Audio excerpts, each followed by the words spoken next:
Ladies and gentlemen, boys and girls, welcome to the Everything is Bad New Fangled Motion Picture Show. Welcome back, one and all, to another episode of the Everything is Bad New Fangled Motion Picture Show. I'm your host, Niall.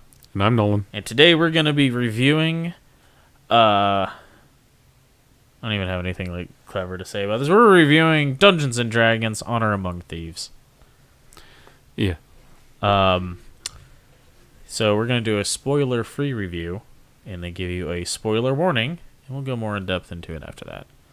Although, nothing about this was that unpredictable. No. Fairly, not that it's a bad thing, but it was fairly predictable. I think I don't know, I think the trailers really helped make it more predictable though. There's a lot of stuff in the trailers we knew Hugh Grant. We knew Hugh Grant was a bad guy. Yeah. From the trailer. So we knew he was gonna he betrayed them. Well, of course he betrayed them. Yeah, He's the bad guy in the trailer. Yeah, that's not really a spoiler, but yeah. This was a fun movie. This was a swashbuckling adventure with just the right amount of comedy to cool action to big fantastical set pieces, and that way it reminded me a lot of the first Pirates of the Caribbean movie. Agreed. Yeah, it was fun. I enjoyed it quite a bit. Chris Pine, the other Chris P. Too many Chris's in Hollywood. Yeah. Chris Pine, super charismatic. He always is. Yeah, but he really carries it along. He's the main character, so you would expect that. He's also the bard, so he's the face of the party. So. Yep. And finally, Michelle Rodriguez is kind of stoic, stiff delivery of her acting, and her lines actually worked out well for her character. Yeah, it really fit the character. They kind of wrote jokes around that quality. Yeah. Hugh Grant being Hugh Grant. Yeah, playing the same Hugh Grant that he always plays. Yeah. Just with a little fantasy veneer on it. Yeah, still kind of a smarmy bastard. And so, yeah, it was all around just a really good, fun movie. It was exactly what we wanted from a D&D movie. Yeah, it's just total escapism, I think. If you just need something to maybe take your mind off things, this really fits the bill. Yeah, and it was kind of neat, so this takes place in Forgotten Realms, which, if you don't know, is the default Dungeons and Dragons setting. For the current. Well, it has been since third edition or something. Yeah. I think. Since Wizards took over, that'd be third edition. Yeah. So so they're doing a lot of name dropping of it takes place largely in Neverwinter, and then they name drop Waterdeep and Baldur's Gate, and they refer to these places. So but I think they do a pretty good job of wedging in a lot of the common sort of default creatures and whatnot from D&D. It's not I don't think this is a spoiler to say because this was in the trailer, but there's a gelatinous cube in there, things like that. Yeah, I think one thing it did do is to me it felt like Dungeons and Dragons, and that Chris Pine is ostensibly the main character, and his personal quest is the impetus for everything else, but it was still an ensemble. Everyone got to shine in their own moments. And the big fight scenes everyone got to participate in. Right. And so it didn't feel like he definitely wasn't risen above anyone else. Yeah, it didn't feel like anyone was a sidekick. Yeah. And the main party were all essential and all felt, central to the plot. Right. And it did have that feel of you have a dungeon master really tried to make this cool epic story, and then the party is just sort of bumbling through. everything. Yeah, anyone who's played any tabletop RPG in general understands. Yeah. It had that feel of like they're just not getting it, in that like maybe the dungeon master sets up these quests for everyone to do, and they're not quite understanding like what the next step logically should be. Yeah. But overall, I mean, I thought it was. It's not a bad thing No, by it the wasn't a movie, bad by the thing. way. It made for an entertaining movie. Yeah, and I think they did. So we were talking about, just like as the credits were rolling, you and I were talking about it a bit, and we were talking about that previous D&D movie that came out in like. Did you look up when that came out? No, I didn't. I just remember Jeremy Irons was in it. Yeah, And it was really bad. What, late 90s, early 2000s, something like that. Nolan will go find that right now, I guess. Anyway, we were talking about as the credits were rolling, and I asked you, if you felt that the reason that movie failed was a combination of lack of budget for what they were trying to do, and also taking the subject too seriously. And you seem to agree. Yeah, I agreed. I mean, this movie has obviously a pretty good budget, and then they also didn't take it too seriously as well, because when you take fantasy too seriously, it by necessity needs to be a dark story. And Yeah, it works for The Witcher. it works for The Witcher, which does have its moments of levity. And it works for Game of Thrones, but I think something that they are trying to make a family friendly thing, because the whole thing is everyone plays D&D. Everyone can play D&D, bring your kids in and all this stuff. So they don't want it. The movie's PG-13, and they certainly didn't want anything higher than that. Right. I mean, the original was PG-13, but it was like a lot darker story. But that was 2000. I just looked it up. Okay, so that was pretty close. I think that original did have a beholder in it, though. Yeah, this one did not. Spoiler: this one did not have a beholder. Well, we can get more into like. There was one part where I thought maybe they would bring one in, but then I thought about it more and I was like, oh no, that won't work. But we can talk about that a bit more in the spoiler section. But this was pretty good at being some, because like our parents went along with us to see this, and they've never played D&D. They know of it, but they've never played it. But even they were entertained by it. They followed along. But there's also stuff in there that if you're familiar with the setting, you're like, oh hey, and I'm sure there's stuff in there that was like that even you and I didn't get, because we didn't play that much. Right, it's been a long time since I played. Yeah, I haven't played since 3.5. I worked at a game store for many years, so that was most of my exposure to it was there anyway, talking with people there about it, because I never played like Neverwinter Nights or Baldur's Gate. No. But so there was stuff in there that you and I were like, oh hey, I recognize that place, or I know that name or whatever. And then there was stuff that I'm sure was in there that you and I didn't understand. Right, would have been much more. Well, like they name dropped like some creatures here and there that presumably, and like later we found out, yes, they were like, names, like known, names from the game that just didn't mean anything to us. Right. Because we just didn't have that much knowledge of the lore. But yeah, I mean, I've played Dungeons and Dragons. It's been many years. Didn't play since 3.5. 3.5, yeah. And I've read a couple of the novels.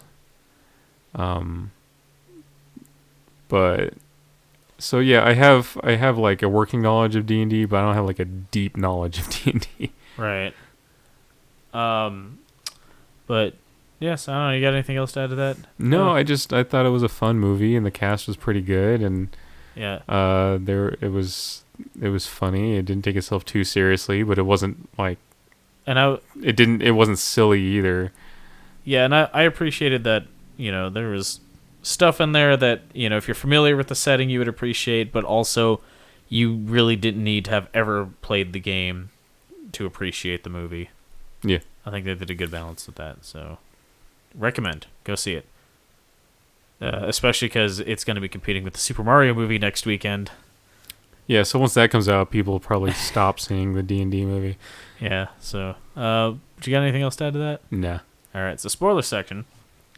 So yeah, I thought for a moment, because they did a lot of name dropping in this movie of like places and stuff, and we're really trying to get like all this like familiar stuff from the setting in there from Forgotten Realms. And when Hugh Grant mentioned something about all these rich business people coming in from Baldur's Gate and Waterdeep, I thought for a moment there, I thought, well, maybe that could be that Beholder who like is a mob boss or something. I think in Waterdeep.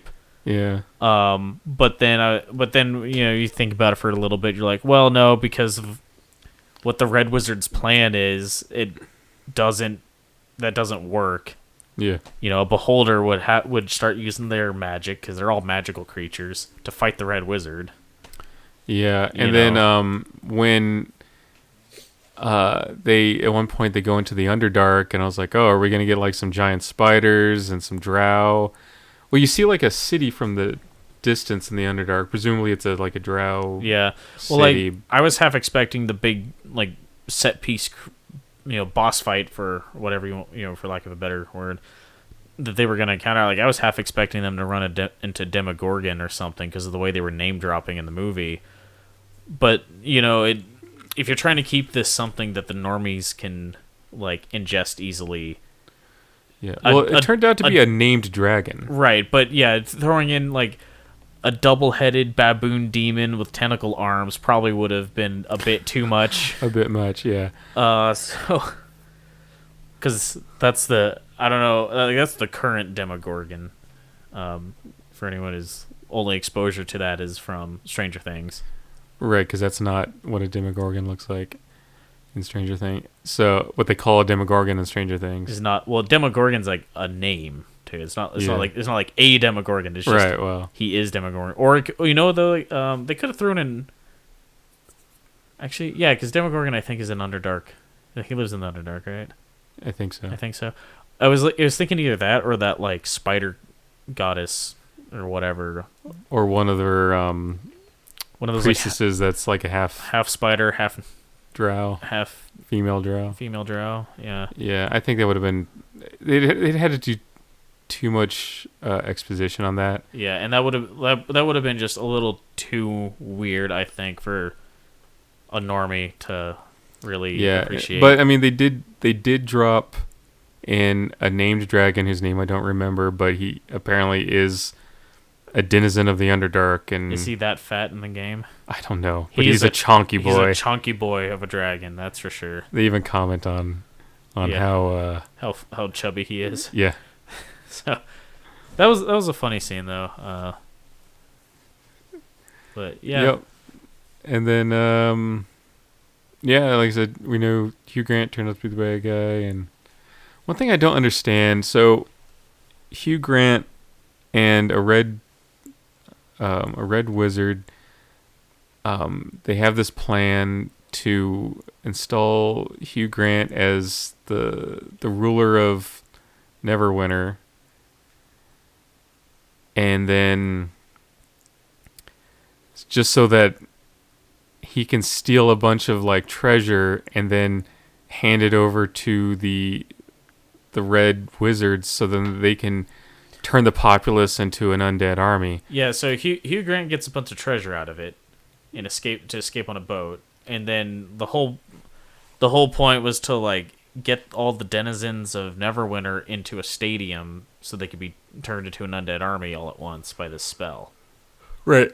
My point is, so they had to remove the previous Lord of Neverwinter. Oh yeah, you're wondering why they made him sick instead of just killing him? Yeah. Yeah.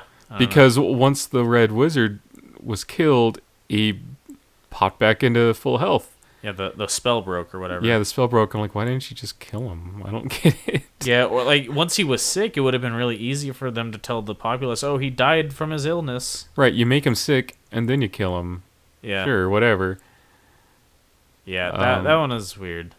Ultimately, not that consequential to the story. No, because all it did, I mean, what it did is it allowed a happier ending. Because Neverwinter got their their ruler back and whatever. But it's like when they mentioned that, it was still like, why? What's the point? But whatever, it's not that big a deal. Yeah. Yeah, anything No, I don't really have spoilery to add? No, I don't really have anything else. No. All right. Yeah. Go see it. It's See a fun it. movie. Recommend. What's our next one? I think I already mentioned. Super Mario Brothers. Right? Yep. And it sounds like we're probably seeing Air.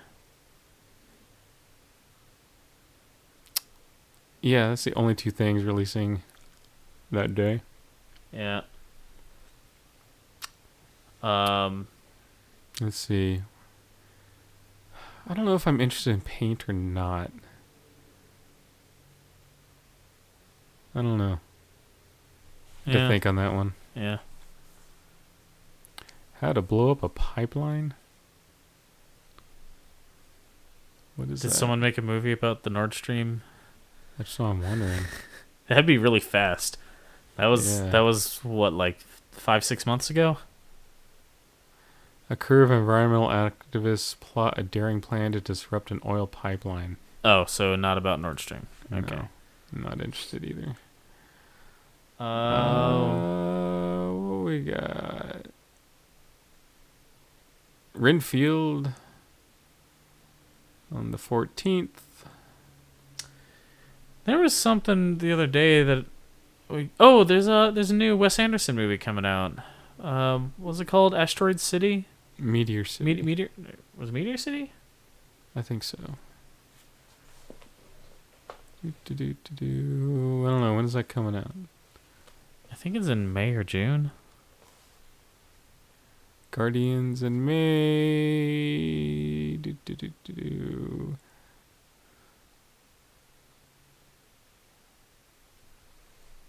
Fast X. Yeah, I don't know about that one. I'm getting... Oh, we're seeing it. All right. Yeah. I don't give a shit about it either, but we're seeing it because everyone else is. Through the Spider-Verse or whatever. Through the Spider-Verse. Across the Spider-Verse. Across the Spider-Verse. Transformers: Rise of the Beast. Oh God, man, I don't know. Ron Perlman and Peter Dinklage are in it. Probably his voices, I would assume. Yeah, I think Ron Perlman might be that gorilla. What's is there a runtime listed for that? Because Jesus was that last one entirely too long. I don't. No, it doesn't have it. Doesn't No, it show. doesn't At least not show on it. IMDb. I don't know. Anyway. Asteroid City. June 23rd. Yeah, Asteroid City. So Yes. that looks funny. It's a Wes Anderson movie, so obviously we're gonna go see it. Have you seen the trailer for this Ruby Gillman Teenage Kraken? Yes. It looks so bad, doesn't it? It does. It looks so bad. DreamWorks. Yeah. Comes out at the same time as Indiana Jones, right? Yeah, although people are saying as bad as it looks better than Little Mermaid. I've seen some shots from the Little Mermaid movie, dude, and It's so dark. their director of cinematography should never work. Like it's like again. they wanted like a realistic like what it really looks like underwater, like in the ocean. Great, you can't see. Yeah. The director of cinematography was it DP, right? Yeah. The director of photography. Photography, yeah. Yeah, their DP should get kicked in the balls or something. I don't know, or I don't know. It might have been a woman. Yeah. So Indiana Jones and the Dial of Destiny. After I saw the trailer, I felt better about it. Yeah, the trailer is actually pretty good. I've just heard so much horror stories from what's going on and them having to totally reshoot the ending because the test audiences 100% hated it. And it was and then they made multiple test endings and no one liked any of them. And there's rumors that what's her name is just totally butthurt over Kathleen that. Kennedy. Kathleen Kennedy, because those were all her ideas, and I don't know. don't know what's true and what isn't, but there's so many like rumors, negative rumors about it. Kathleen Kennedy butthurt because no one likes her thing. Yeah, Weird. Seems to be the standard. Mission: Impossible, Dead Reckoning Part 1. Oppenheimer, dude. I'm so Oppenheimer. excited to see Oppenheimer. I'm so curious about this Coyote versus Acme movie. Yeah, I am too. It's got John Cena in it. It's animated, so Yeah. hopefully we'll see a trailer of that soon. Haunted Mansion. Hey, dude, I'm excited. There's a lot of movies I'm looking forward to this year. Yeah.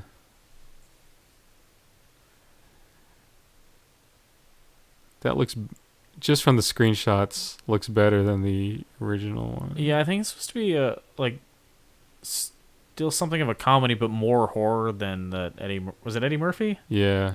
Wasn't that previous attempt? Yeah, that was pretty bad.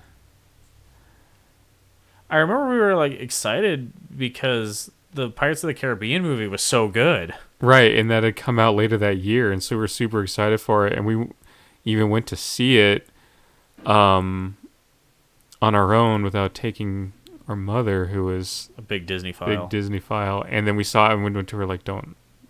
You're gonna cry. Like, It's so you're bad. gonna be so disappointed. Yeah, I think she eventually did watch it, like, I think she watched it when it was on Disney Plus or something, Like when and Disney she Plus came and out. she was just like, no, it's not very good. Yeah. So anyway, that might be fun. Yeah, so there's a lot of stuff to look forward to this year. I'm so excited to be like able to go back to seeing movies pretty frequently. That time period, like where we were dealing with the gap when all the productions had to be shut down due to COVID, and that as a result of that, a year and a half later, just stuff. There just wasn't anything coming out, and we went months, in some cases, I think, without seeing anything. Yeah. Which is very unusual for us. Like we would, you and me, if there's nothing else on a weekend, like we would find an excuse to go. I think in that time we even saw a few because there were like theaters were showing like older movies just to have something on the screens. Yeah. And we would go and see that, but like we're not gonna review like an old movie, so. Yeah, we're not going to review the Raiders of the Lost Ark in the theater that they Right. put back in the theater. Yeah. It was pretty good. I hope they make some sequels.